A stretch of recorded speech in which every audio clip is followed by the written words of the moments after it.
time for the ride home in ENC. Yes! Yes! Yes! This is your 5 o'clock drive with Patrick Johnson. Holy mackerel! More news, more interviews, more ECU stories than you can shake a stick at. Hey, stop shaking that stick. This is the Patrick Johnson Show. Pirates win!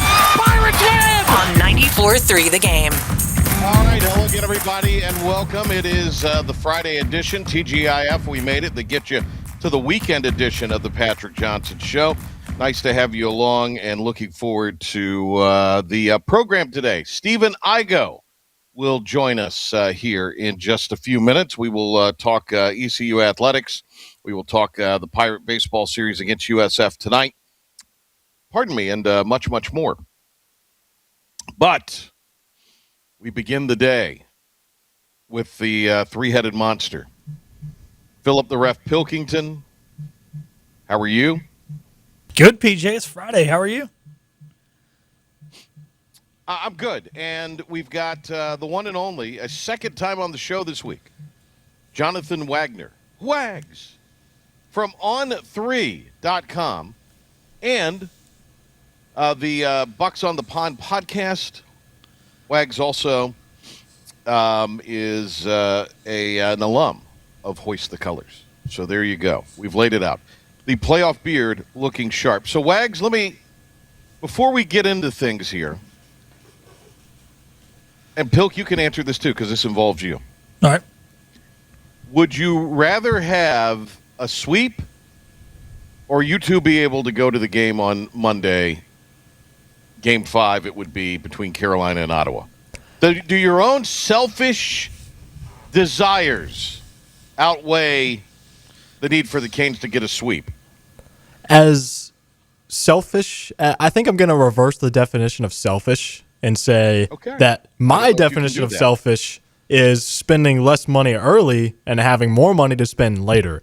So I'd rather they take care of business tomorrow. As cool as it would be to see a series clincher in Game 5 on Monday, I'd rather they take care of business. And, yeah, I'll see you in round 2 then. Okay. If I was in Wags' boat, I would feel that way. The tough thing is once we get into round 2, we're getting close to graduation and be a little shorthanded at the radio station. Maybe not as easy for me to get out there. Also, with it not being my number one team, I'm excited to go to Game 5. So I've already seen him play Ottawa once this year. So yes. I'm going to go. As always, Wax Pilk thinking of no one but himself. So there you go. There's that. Yep. You've got that going for you. All right, Wags. Do your Canes win? Do your and my Carolina Hurricanes win on Saturday? I think they do. I think our Carolina Hurricanes, I think they're just too suffocating. I don't think Ottawa has anything right now that can match it. So I think it's going to be a nasty, ugly game with a lot of dirty hits and fighting and that kind of game. And I think the Canes are better equipped to deal with that than they probably ever have been before. So I feel pretty good. I watched a little bit of the first period and saw a guy for the Sens take one off the Family Jewels, or in that area. Who was it? What happened there? Oh, that's funny because I think that was Tim Stützle. And it was right after they got called for a penalty for a pick play off a faceoff, and his own guy, after the whistle blew, shot it at the net and it hit him right there. So then the guy who shot the puck got attacked by the Canes, too, for shooting the puck after the whistle. So I guess karma. This guy singing soprano in the shower, I'm sure, because it hit him right in the region. He got caught right in the strategic region. So, it sure did. Look, it's been safe it's been close, and so far the Canes have powered through. And Pilk, what's going on with your hockey team? What's happening? They blew Game 1. Nobody to blame but themselves. Looked good in Game 2, and I didn't get to watch any last night, but I think it was a pretty evenly matched game. It was just one of those things. One more puck went in the net for the opponent. They were able to hit the empty netter, so we'll regroup on Sunday. Pilk, you are such a have-to-know. See, back in the day, boys, you would set a VCR and roll a VHS tape and record a game if you couldn't see it. Now you could go back on demand and watch a game. Pilk, do you do that ever? Are you such a have to know what's going on that you will not watch a game? Because you don't seem like you would be one of those people that would say, Don't tell me the score. I'm staying off social media. I want to watch the game. That's not your. Yeah, because if I get if I get mad and cuss a guy for screwing up, maybe I can yell loud enough that he can actually hear me in Boston. But if I'm yelling at him 4 hours after the fact, what's me yelling going to do? Good point. Well, yeah, okay. I understand that. Wags, where do you sit on said debate? Oh, yeah. My phone's on Do Not Disturb during games. I'm looking away. And right I always, like last night, since I was working the NFL draft as well, I watched the 15-minute game like replay that they post after the game on YouTube. So I watched that at like 12:15 this morning before I went to bed. So, but you had already known what had happened, right? Yeah. No? Oh, you did? Okay. Yeah. Well, still the right answer. We were applauding Wag. The studio audience liked Wag's answer. They did not care for yours, Bill. By the way, they were. I like getting booed, baby. I love having haters. Top 5 at 5. Let's do it. This may very well be our last mission. Let's make it count. This is the Patrick Johnson Show on 94.3 The Game. It's impossible. Now some stories you may have heard. You ready? Or catch it for the first time. This is your 5 at 5 with the P-Man.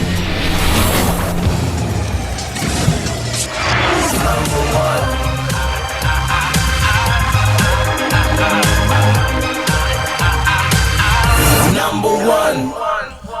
Alrighty, number 1, the East Carolina Pirates baseball team will be in action here at the top of the hour. Dylan Johnson and Coach O on the call starting at 1:15 as they will host the South Florida Bulls, who are coming off a 1-2 weekend in which they saved from being swept on Sunday against the Blazers of UAB. You know, we're going to talk to Igoe about this. We're the midway point in the conference. Wags is very bullish still on the Pirates. Wags is bullish on his on-3 predictions, his forecast. We're going to talk to Igoe about, who's got the better or more advantageous schedule, because it is as inconsistent and frustrating as it has been at times for fans. ECU is just a game out of first place right now, and they're sitting alone in third. And UTSA and UAB are going to play each other in the last series of the year at the end of next month. So there's still very much a possibility that the Pirates are going to find themselves in the situation where they're in the top 2 seed lines in the conference. And that's probably where they need to get one way or the other. I don't know if that means, Wags, they get into an at-large situation by doing that. If they really went on a hell of a run here, they might. But to me, it seems like you just need to concentrate, certainly on tonight, and take it as it comes. But long-term, the idea would be, can we climb into one of the top 2 spots in the regular season? Yeah, 100%. Coming into the week, ECU was among my first 4 out. So they were not in the field. But, the path's right there. The metrics are enough to keep them in the mix at the very least for now. But I do think it's important if, like you said, you get into a top 2 seed in the American, and hopefully UTSA loses and you finish in a tie with UAB. You have the head-to-head tiebreaker over UAB. So if you win the regular season American Championship, that at the very least, it's another thing to mention on your resume. It might not be viewed as a whole lot by the committee, but it's something, and this team needs a whole lot of something on their resume right now. So you just got to keep winning, and even if it doesn't result in you quite getting there, getting a top 2 seed in the American Conference tournament is big too, because then you get a double bye straight into, I believe, the semis. Yep. Pilk. Yeah, this is one of those things. It's going to come down, I think, to what do you get out of your starting pitching? Who is your starting pitching each of these 3 days? And what are you able to get out of them? Look, you can only piece so many innings together this late in the season. There's been some guys fall off. You need those guys to kind of re-step back up. I'm sure this is not only an East Carolina problem, it's a problem across college baseball year in and year out. But if you can do that, you feel like you're in a decent spot. But also, you're going to have to continue to hit the ball better because this hitting has been inconsistent. 6 o'clock tonight, game 1 of the series between the Bulls and the Pirates. Number 2. By the way, we have a shortened show tonight. Shortened show because of that. I'm sorry, Go ahead, Bill. Thanks to the New York Jets, Kenyon Sadiq is not on his way to the Carolina Panthers. However, Monroe Freeling is, which means I will never have to watch Ike Ekwonu try and play left tackle again. It's so great. I'm so happy. I wanted the tight end Sadiq out of Oregon, but we get the replacement for Ike Ekwonu because he can't pass block. He couldn't pass block in college. That was the whole thing. The Panthers drafted him to be a left tackle with a top 10 pick because they're idiots. And, now we've got a replacement who can pass block.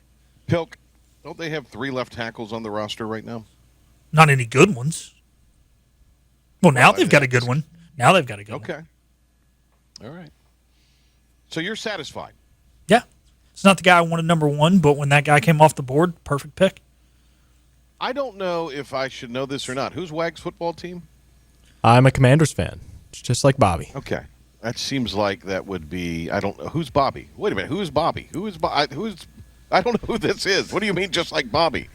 Bobby, who was just in the chair I'm in on Igoe show about 20 minutes ago. Okay. All right. Wag's pulling the curtain back and exposing our, it's a pre-record today. So, okay, so you're a Commander. Who do they pick? Sonny Styles, linebacker out of Ohio State. Okay. What do you think? All right, we'll get into all of that in a second. What do you make of Philip Pilkington's Panthers pick? I like it. I wasn't expecting it for them to go offensive tackle, but I like it. I love Monroe Freeling. He's a guy who only, I believe, has a year of starting experience as a left tackle, but, man, his numbers are good. In the SEC, I think he's young. He projects well. So I love the pick. I think he's a potential franchise left tackle down the road. Pilk, what happens to Icky? And what do the Panthers do with the rest of the weekend? Well, Icky's probably going to be hurt this year, and then they find a way to send him on his merry way. As for the rest of the weekend, I still think they need to go out and get a tight end at some point. It would be nice if you can get somebody there, add some depth in the running back room as well, and potentially on the back end, specifically at safety. Panthers beefed up the offensive line. What do they have? What is their pick tonight? It is the 51st pick. I think they got that in the swap, right? Or they swapped. That'd be about right. That'd be right. That's the 19th pick of the second round. Yeah. Okay. 47th pick. Okay. Oh, so that is a swap then. 47th pick. Yeah, that was a swap. I think I'm not sure who the swap was with. Indy. It looks like here. All right. So they go where, Pilk? Repeat that again. Yeah, I think tight end, safety, running back are kind of your biggest team needs right now. Wouldn't more safety be the big need more than anything? Yeah. I didn't do that necessarily in specific order, but yeah, safety, probably tight end, running back. All right. Okay. Well, we will see. What number are we on? Trace. You positive of this? Yeah. 3. Who was the guy? He was dripped out, and then there was everybody, including his agent, were dripped out in all white. Who was that? Wag? Oh, who was that? He was wearing all green. I can't remember who Something it was. Like that. It was so fashionable. Yeah. It looked like a video. It looked like a music video that you would see. You kids probably on the YouTube or the Spotify. But looked like something we would see back in the day on MTV or VH1. It was great. That was, he was in all green and everybody else was in all white, including like his agent. And that was good. All right, number 3, the NFL draft does continue tonight. Obviously, last night it wrapped up in what felt like record-setting fashion in only about 3 hours. It was record-setting fashion that 390,000 were in attendance. I think the moment of the draft, definitely, I'll get your guys' take on this, was when they did play Renegade, and you had about 300,000 terrible towels waving, as ugly as those damn things are. That was a pretty electric moment, and to build it off, as Wags mentioned, his Commander Redskin football team goes with Sonny Styles, who, rightfully, I shouldn't say rightfully, but fell to 7. Was projected to go a little higher, so pretty good pick for you guys. And then the big shocker, obviously, being Ty Simpson going to the Rams. Sean McVay went nuts in the press conference, didn't he? He was hot. He was so unhappy. How do you take a guy who's got McVay's resume And then McVay never met with Simpson. They never interviewed him. Is that right, Wags? Yeah, I believe so. But the interesting thing is, Les Snead, the Rams GM, had a conversation with Ty Simpson's father when he was making his decision whether or not to enter the draft or return to Alabama. And he said he is for sure a first-round pick. And sure enough, here we are. The Rams are the one who takes him. But I like the fit. It's interesting, the dynamic there with McVay afterwards. But on the surface, I do like the fit. I think if you're McVay, you just do not want the upper administration to pressure you to get rid of Matthew Stafford earlier than you need to. He's coming off the MVP season. And, look, there's nothing wrong with sitting a guy more than 1 year. I just want to put that out there. Historically, you sit a guy 1 year, but I mentioned this on Stephen Shaw. I'll mention it again here because it's different, audiences at different hours. Here are 7 guys that sat 2 or more years and behind legit quarterbacks. So Brady sat 1 year behind Bledsoe, was supposed to sit the second year. Bledsoe gets hurt. Roger Staubach sat 2 years behind Craig Morton. Now, he had not played in 5 years due to serving in the Navy, so that might be a little bit of an asterisk next to that one. Phillip Rivers sat 2 years behind Drew Brees. Kenny Stabler sat 3 years behind Darryl LaMonica. Aaron Rodgers, 3 years behind Brett Favre. Jordan Love, 3 years behind Aaron Rodgers. And Steve Young did start his career with the Bucs, but after being traded to be the predecessor, or the successor, to Joe Montana, sat 4 years behind Montana at San Francisco. All those guys panned out to be pretty damn good quarterbacks. Peter Woods is the guy that had the all-white drip. Had the green, and everybody else was in a white party. And he also, I'm looking at this now, had a hat, or had a bunch of hats, like he was making a college selection in front of him. This has to be one of the greatest. The whole fan was fitted. This had to be great. It was one of the greatest ones ever. It was great. The other guy that I want to say made out like a bandit maybe in this draft, I know you want to get drafted higher, but Arvell Reese thought there was a good chance he was going to get drafted by the Jets. He was probably looking forward to moving to New York City. He falls to number 5. He still gets to go live in New York, but he's going to the Giants, a team who've actually ran a decent organization since 1968. Go to the same city, a little less money, but you're not a Jet. How does that feel? I would trade the money for not being a Jet. I would too. That would be, yes. That there's no, you can't put a dollar amount on that. Wags, apparently the Steelers felt like they were going to make a pick, and then they were on the phone with the guy they were going to pick, and it was swooped in. Is that right? It was swooped in. Yeah, they were on the phone with Mekhi Lemon, the wide receiver out of USC, ahead of the 21st pick. But then the Eagles traded up with the Cowboys to pick 20, and tried to call him. He didn't answer because he was already on the phone with the Steelers. And what do you know? So that's awesome. I love that kind of stuff. It's so funny to see that kind of stuff happen. And then who is it that the Steelers drafted? Because there is a quote, according to a report on here. Max. I'm not even going to try. Nacho? Yeah, Nacho. Offensive tackle at Arizona State. That's about all I got. Yeah. All right, so this is a guy named Andrew Filipponi. At the Pony Express. What a quote from a Steelers insider. When the clock runs out on you in the fantasy football draft and the auto pick picks a guy you don't want, that's what happened to the Steelers tonight. That's a great deal there. That's pretty good. Because that's a pretty good deal. Pilk, by the way, they had coverage on both ABC, and I assume ESPN, and the NFL Network. Was it different broadcasts? They were different broadcasts, and thank God for the NFL Network. We were on the ESPN one. Now, I do have a question for you guys, and Wags, I'll kind of let you hit on your pick with this one, just kind of your thoughts on it because you didn't get a chance earlier. They bring the 2 Steelers legends out there for the Washington pick with Sonny Styles, and he gets to hug Jerome Bettis and Lynn Swann. Guys in the 90s, early 2000s knew their NFL history. Does Styles have any clue who Jerome Bettis or Lynn Swann is? He probably knows Bettis. Does he even know who the hell Lynn Swann is? Probably not, but I think you're right. You nailed it. He definitely knows Jerome Bettis, but that's probably about it. Did you like the pick? He may not know Bettis. I did like the pick. I think it gives the Commanders probably the most athletic linebacker duo in the league with him and Leo Chenal. So I love the pick. Great value at 7. Young, athletic defender, which is exactly what this team needs.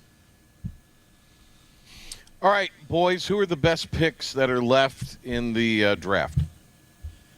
Ooh, I got to look at the board. I didn't do that enough research. I was traveling this week. I like Avion Terrell, cornerback out of Clemson. He's probably the top corner left on the board, so I like him a lot. But I'm interested to see who's the next quarterback. Like, there was some buzz about Carson Beck. Potentially would have been crazy, but sliding in back of the first round if something goes early, which he did. But how early does Carson Beck go? How early do the New York Jets take Carson Beck? Or the Cardinals? I'm skimming through a couple of best available lists, and I mean, the kid out of LSU is the first one they've got listed on this one list as the best quarterback available. I do not see any other quarterbacks. Cade Klubnik's up there too, probably a little further back, but yeah, Drew Aller. Yeah. Drew Aller is in the top 100. The Duke corner, Chandler Rivers. How about that? Top 100 player remaining also on the board there. All right, very good.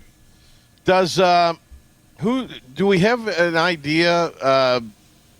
I guess any ECU guys, fellas, are going to probably just go as free agents to camp. That's what that's looking like in any scenario. I would guess so. There wasn't a lot of buzz at Pro Day. Yeah, I mean, some guys will get some camp invites. Anthony Smith, I think he's the 46th best available receiver according to ESPN right now. So maybe he gets a shot. Not overall player, but receiver. Yeah, I believe that's receiver best available, number 46. Right. Okay. All right. Anthony Smith. Well, we wish him luck. What number are we on? 17. What are we on now? 4. 4. 4. Our guy James Giglio, not happy about this either. Our guy Casey, a little less upset because they're doing it on the road. But the Yankees, the only MLB team who have never worn an alternate uniform, have announced the spring training / batting practice navy blue jerseys will be used as an alternate road uniform. Sacrilegious of the Yankees. Really? Sacrilegious. You think so? Yeah. Come on, it's been 123 years. You've never done it. Why do it now?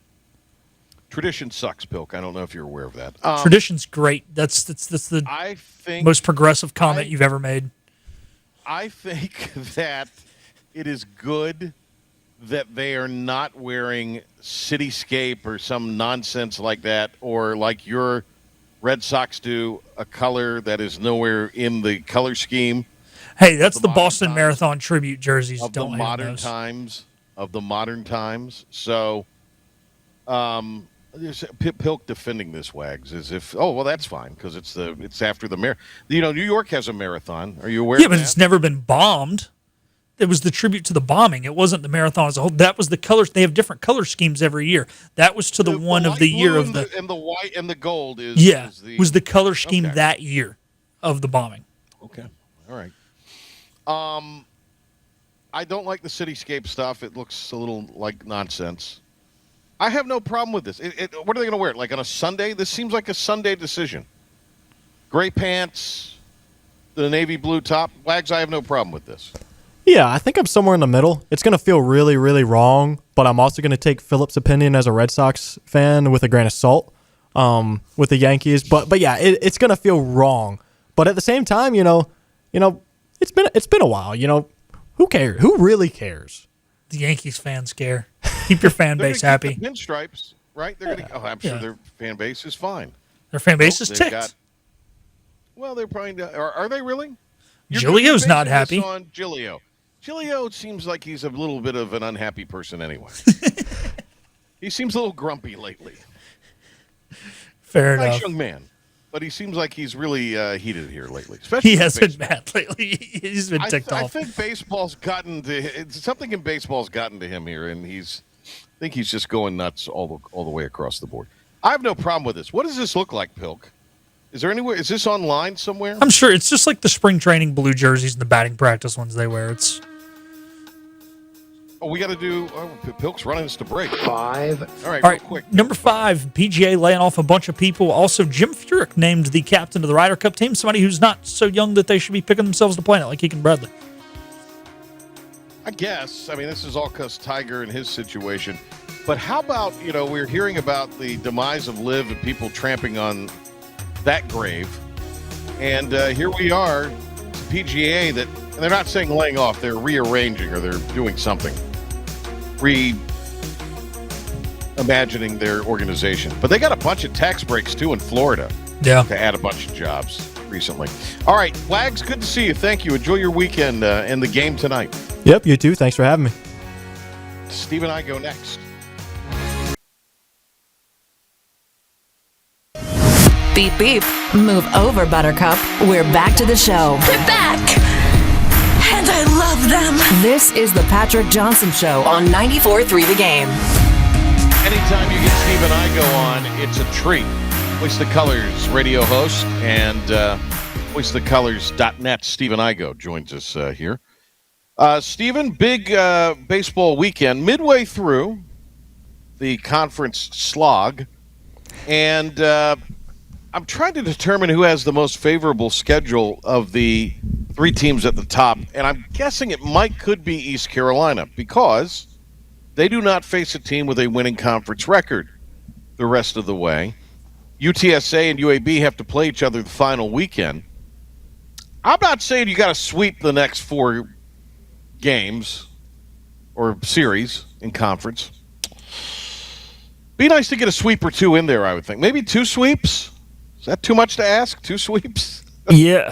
First off, thanks for having me back. And, we talked about this a little bit earlier this week on Hoist the Colors, but, I don't know if we ever came to a conclusion because the conference is just so odd. You have Wichita, which went into UAB, took a series. You've had UAB, which has swept a few, if that makes sense, weekend series that conference teams have swept this year. And, there's only been 4 sweeps total of any conference series to this point. So ECU, of course, has one of those against Charlotte. Charlotte has been swept a few times, so they are the one culprit. And the only team that plays Charlotte down the stretch is UAB, so maybe they could get a sweep there if Charlotte continues to struggle. I did see Jaden Winter is starting for the 49ers for a game this weekend. But I do think on paper it looks like ECU would have the most favorable.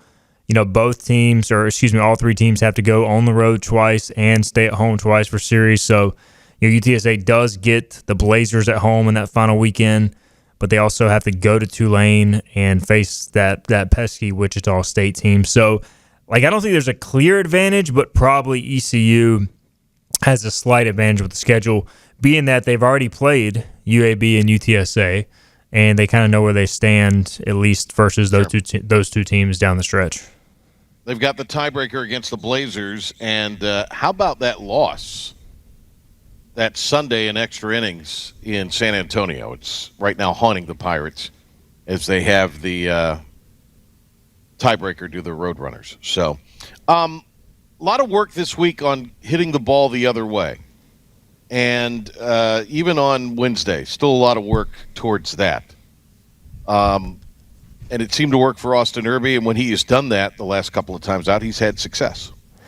Yeah, I mean, look, Austin Irby, when he was at his best at the conclusion of last year's run, I specifically remember him at Coastal Carolina hitting multiple homers, extra base hits the other way. And look, at Clark LeClaire, it can be tough as a lefty to go the other way, especially when the wind is gailing out to right field. But I just think his approach is so much better. When he is just hooking the baseball and, he's getting all these advantage counts because he actually has a great eye and he doesn't swing at bad pitches for the most part. So he'll get in these 2-0 counts. He'll get a good pitch to hit or a 2-1 count, 3-1, whatever it may be.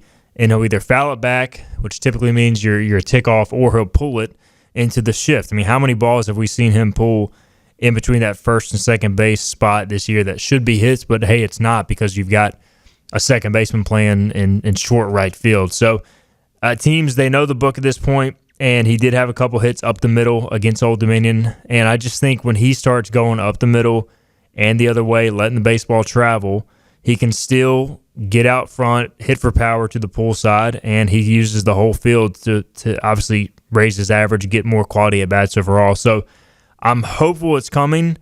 Wednesday or Tuesday, was probably a sign of a step in the right direction, but I want to see it more than just ODU's midweek pitching. I want to see him go out this weekend against some very good South Florida arms and try to replicate the same. What Jack Herring has done since the Charlotte series last year, Mully and I did the math for one of the tiebreaker watch-alongs, and I think it was sub 200 prior to Charlotte last year, and since then it has been in the 330s. Now, this was as of maybe a week or two ago. So, I think Herring, as that streak continues, is looking at and what he's put together this year in particular. I mean, we're looking at kind of all-time stuff here, but he does have to have some help, and I guess he's getting some help from Colby Wallace. But I don't know. It just seems like this team is just kind of that one hit, maybe two guys away from really being able to bust out. I mean, yet here they are. They're a game out of first place. And, I mean, when you take Grady Linehan out as well, it just feels like the middle of that order is not – you just take Linehan out of the order. Like, and I remember seeing the lineup for that NC State game that Tuesday, and just like this is not good enough, talent-wise to compete if State shows up. And obviously we saw that play out. And, look, ECU – historically, they're not going to be the most talented team in those types of matchups, but you at least have some dudes. And look, credit Jack Herring. You look at his numbers right now, the 12 double, 7 homers stand out, obviously, but how about 36 walks against 22 strikeouts? I mean, that is a ridiculous ratio, nearly a 500 on-base percentage. And he's not the most talented guy in the world, but he's tough, man. He knows how to get in there and compete, as Cliff talks about.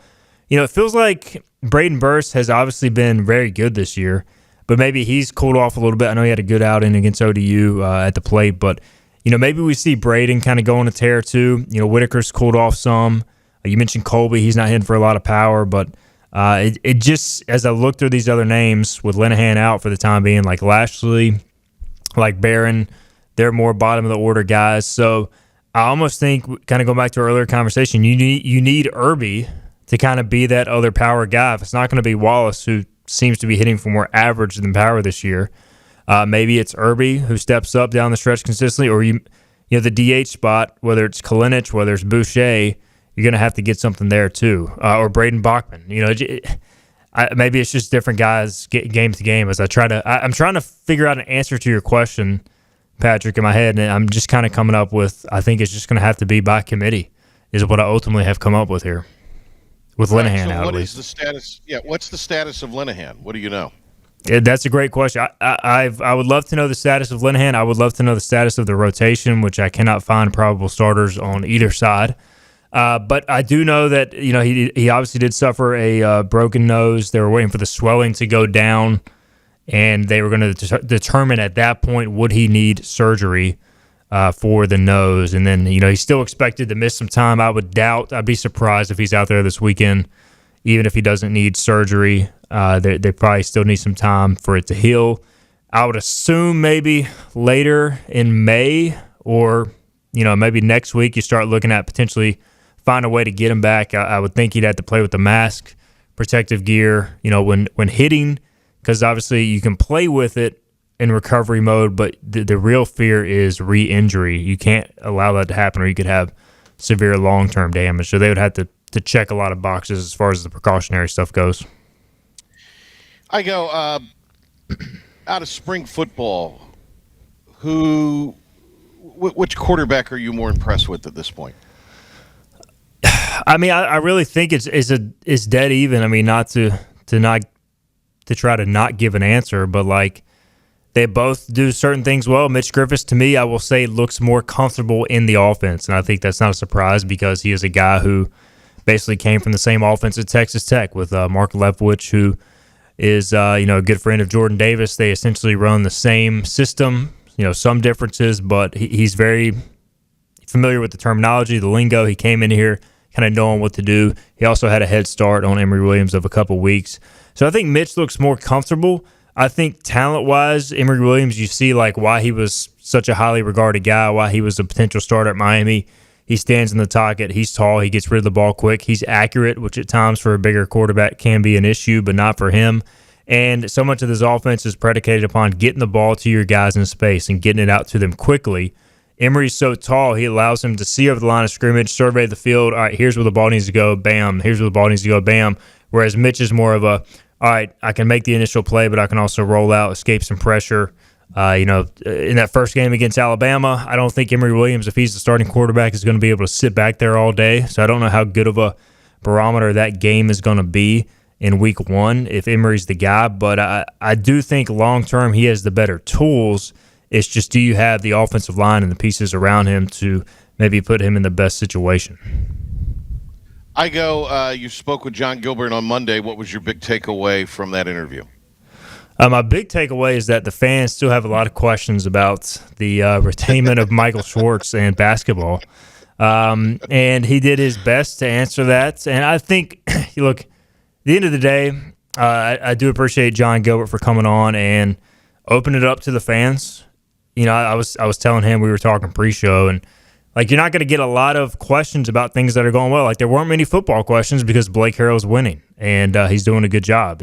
Baseball, there were a few questions, but most people are they like Cliff Godwin, maybe not as much when the Pirates are losing, but still historically what he's done with the program. You can't deny that. So a lot of basketball questions, a lot of other questions about the future of college athletics, realignment, that sort of stuff. And I thought John did a great job of really answering everybody's questions and being real. I think, the fans, they want to hear what they want to hear in certain times, and I don't blame them for that. They want to hear, hey, ECU can go compete with the best and all sort of that. But I do think John Gilbert is also very realistic, and maybe you could argue maybe he needs to be a little bit more forward-thinking with, hey, I want ECU to be in the ACC, or I want ECU to be in the, compete for a spot in the Big 12, whatever your scenario is.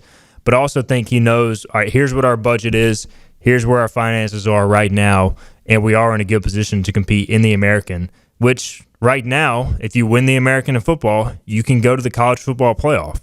And if you were to go to the ACC, Big 12, whatever, how realistic with your current budget is it that you would be able to compete for a playoff spot there? So I do think he's realistic. I do think there are some things, obviously, within the administration that ECU needs to continue to improve upon and push forward. But I do think he did a good job of answering everybody's questions, and some were tougher than others.